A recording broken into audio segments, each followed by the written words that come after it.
Hello guys, Crispy here and welcome back to another video. In this one, my friends, I'm going to be testing the Radeon R9 370X 4GB model in Red Dead Redemption 2. This one is the Sapphire OC model of the card. We are running it with the latest AMD drivers at the time of recording this video, and I'm not overclocking it. You can see all of the GPU specs right here in Tech Power-Ups GPU Z. By the way, it says 1.1 right there because there's nothing 3D on screen. If there is, it goes up to 3.0 as it should. And you can see once again the memory size right there, 4GB of GDDR5. Over on the left, we're pairing it with the i7-3770K at 4.5 GHz and 16GB of DDR3 2400 MHz in dual channel. And let's get right into it now, shall we? Alright, first up, let's go over the settings. I'm starting at 1080p using ultra textures and everything else set to the lowest. No FSR 2.0 at the moment either. And let's go. Ooh, this is actually not bad whatsoever.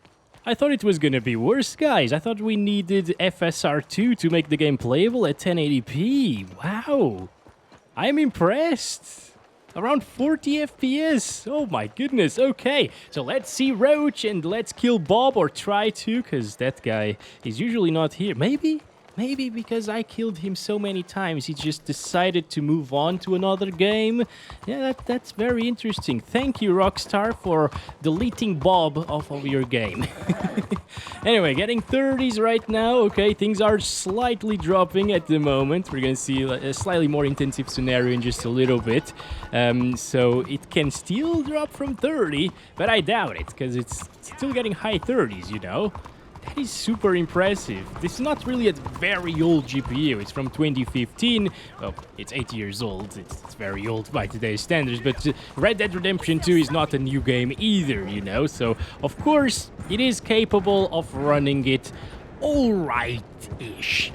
Over here, things are dropping a little bit more. 35, 36.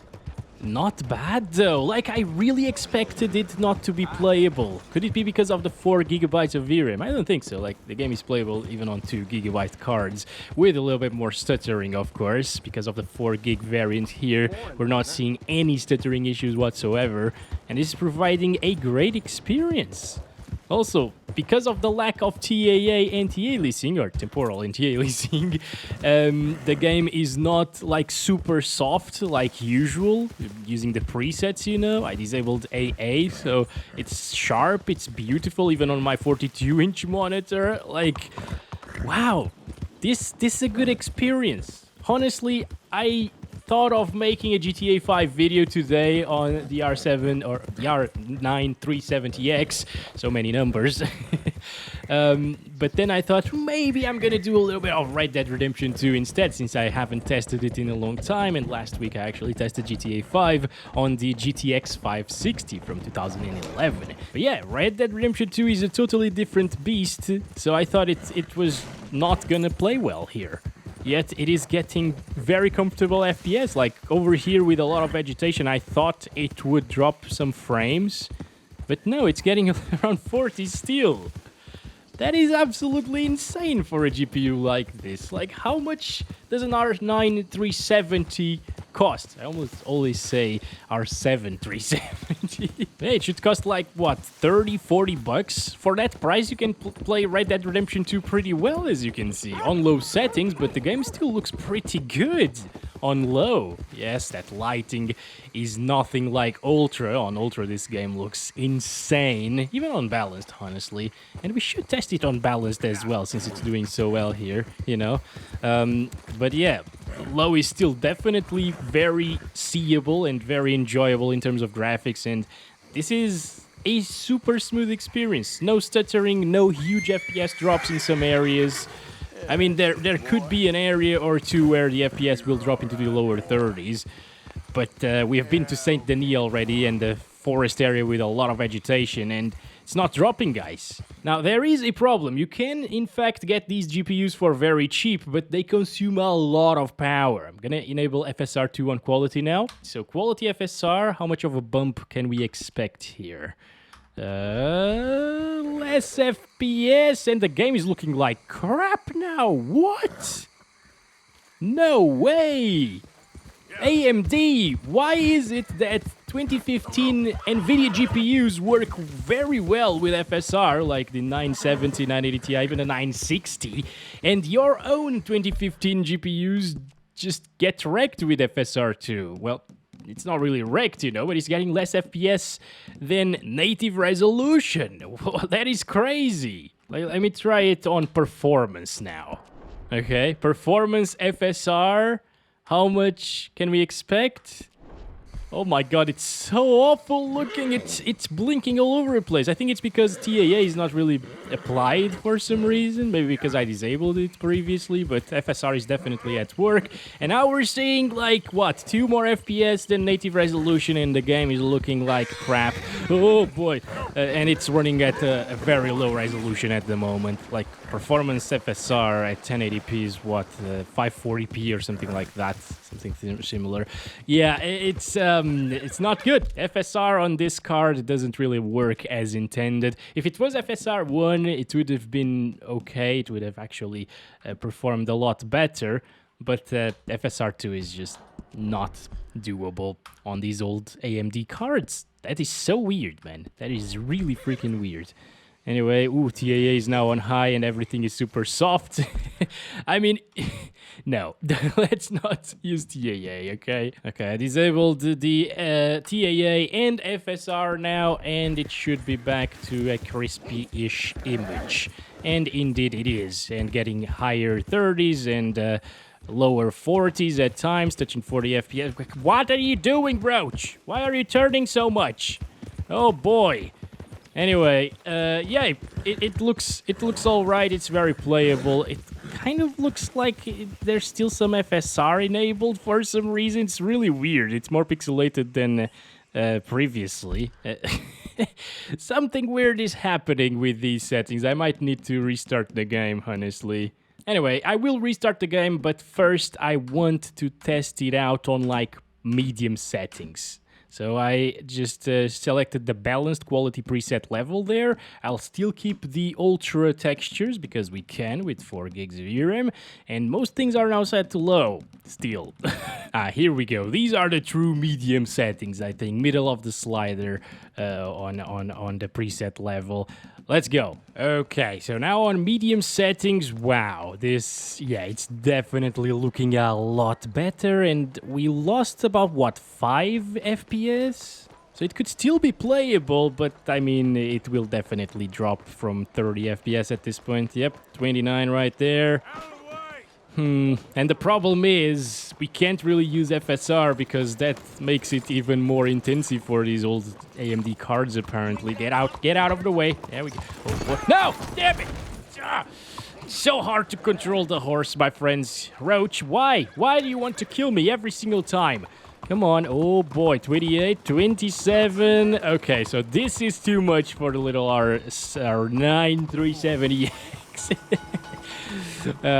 Yeah, it's not really that enjoyable now that we're getting like high 20s, you know, and it's pretty bad. I am gonna try disabling TAA first, because we saw like a pretty good bump, like 3 or 4 frames per second by disabling that. I'm gonna disable the soft shadows as well. Okay, these are settings that don't require a restart. Long shadows, yeah, we don't care about that. Water physics and water reflections, let's turn down to low. Yeah, decal quality. Okay, this is it. All right, so custom settings at the moment, mostly medium still. And the game looks really nice, but there's something weird with the shadows. Look at that. They're blinking a lot right now. I don't like that too much. Oh boy, maybe disabling soft shadows wasn't the best idea.